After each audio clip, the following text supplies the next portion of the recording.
Assalamualaikum warahmatullahi wabarakatuh. Alhamdulillah kita bisa berjumpa lagi dalam keadaan sehat walafiat di channel ini. Para sahabat santri, pada kesempatan kali ini akan kami ulas sebuah pernyataan dari Dr. Soleh atas intervensi yang pernah dilakukan oleh Sekjen PBNU Saifullah Yusuf terhadap beliau. Dilarang mengajar di seluruh lembaga pendidikan yang berbasis Nahdlatul Ulama.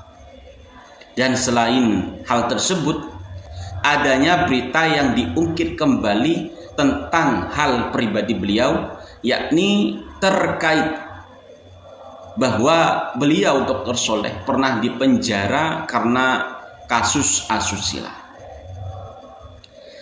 Tentu kedua hal ini merugikan Dr. Soleh secara pribadi dan merugikan terhadap lembaga yang dibangun oleh beliau. Untuk lebih jelasnya kita simak dengan seksama apa yang beliau sampaikan.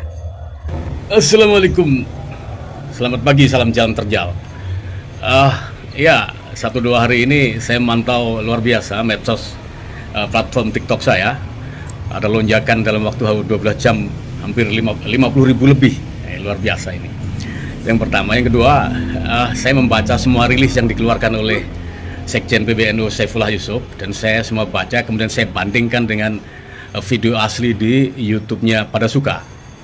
Nah, yang ketiga, saya punya catatan-catatan terkait dengan isu statement saya di video itu dengan rilisnya Sekjen Saifullah Yusuf. Saya kemudian bersikap segini. Pertama, saya nunggu itikat baik Sekjen Saifullah Yusuf untuk mengklarifikasi pertama apa kaitan kasus saya yang saya sudah menjalani pidana dengan statement saya di video itu. Pertanyaan ini menjadi penting karena sifat dan hukum pidana asusila itu persidangannya adalah tertutup. Kemudian itu juga sudah saya jalani. Dan apa haknya saudara Saifullah Yusuf kemudian mengutip itu kembali, padahal persidangannya jadi tertutup, kemudian dia mempublish, apa hak dia untuk mempublikasi itu. Kemudian yang kedua adalah saya juga tidak mendapati di video saya itu saya menyebut bahwa tidak ada saya menyebut bahwa Rois Am itu merusak NU atau Indonesia. Sama sekali tidak ada. Saya putar berkali-kali.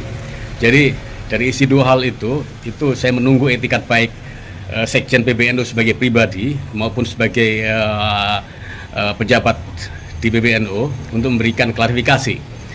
Kemudian yang selanjutnya adalah saya juga ingin klarifikasi Sekjen PBNU karena dia dalam tanda kutip merampas hak ekonomi saya, dalam hal ini intervensi untuk memberhentikan saya dari tempat saya mengajar.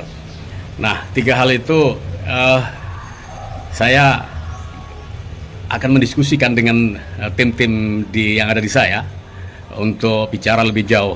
Saya tunggu etikat baik saudara Sekjen PBNU Saifullah Yusuf. Saya ingin menyampaikan 3 hal pada kesempatan ini. Pertama adalah kepada seluruh warga Nahdliyin seluruh Nusantara, saya menyatakan permohonan yang sedalam-dalamnya, setulus-tulusnya atas podcast saya di Pada Suka TV yang mengkritik secara tajam Rois Am PBNU. Permohonan maaf ini sekaligus untuk menjaga marwah Rois Am, sekaligus untuk menjawab respon para Nahdliyin seluruh Indonesia tentang seperti apa sikap saya terhadap kelembagaan yang sakral di PBNU itu. Sekali lagi saya menyatakan mohon maaf setulusnya kepada seluruh warga Nahdliyin di seluruh Nusantara atas kritik tajam saya kepada Rois Am. Kemudian yang kedua, saya tetap menunggu konfirmasi dari Sekjen PBNU hingga tanggal 7 Juni 2024 hari Jumat jam 16.00. Kalau sampai di hari dan tanggal dan jam yang sama tidak ada pernyataan, tidak ada itikat baik, tidak ada konfirmasi dari Sekjen PBNU saudara Saifullah Yusuf, saya akan melakukan hak hukum yang ada pada saya. Kemudian yang ketiga, sejumlah hal yang ingin saya lakukan ketika konfirmasi, ketika pada deadline yang saya tentukan tidak ada itikat dari saudara Saifullah Yusuf, Sekjen PBNU. Pertama, saya ingin mengambil sejumlah langkah hukum, yaitu dengan melakukan somasi kepada saudara Saifullah Yusuf sebagai pribadi maupun sebagai Sekjen PBNU. Para sahabat The Santri dimanapun Anda berada, perlu diketahui bahwasanya apa yang disampaikan oleh Dr. Soleh, kami simak juga di podcast beliau di Pada Suka TV, bahwa memang tidak ada penyebutan kalimat tentang bahwasanya Rois Am itu adalah perusak NU dan Indonesia. Itu memang tidak ada. Entah dari mana Sekjen PBNU ini menerima informasi terkait kalimat tersebut. Namun jelasnya Dr. Soleh dalam hal ini melayangkan somasi terhadap Sekjen PBNU, baik secara individu maupun secara keorganisasian.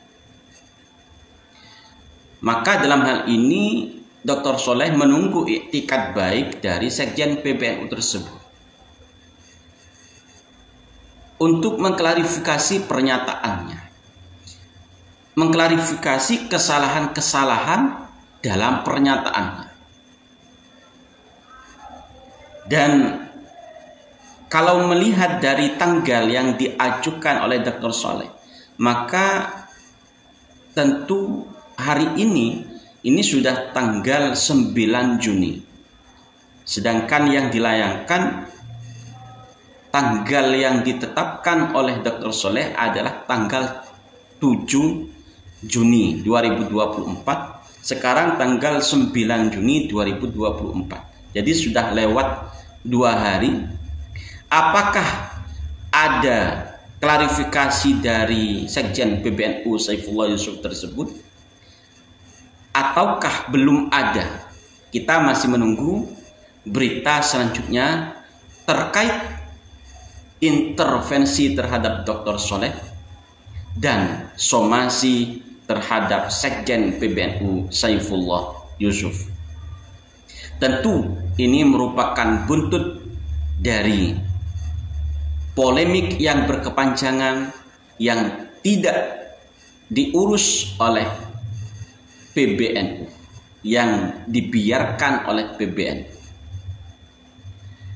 Terima kasih para sahabat telah menyimak, semoga paham dengan video yang disampaikan oleh Dr. Soleh,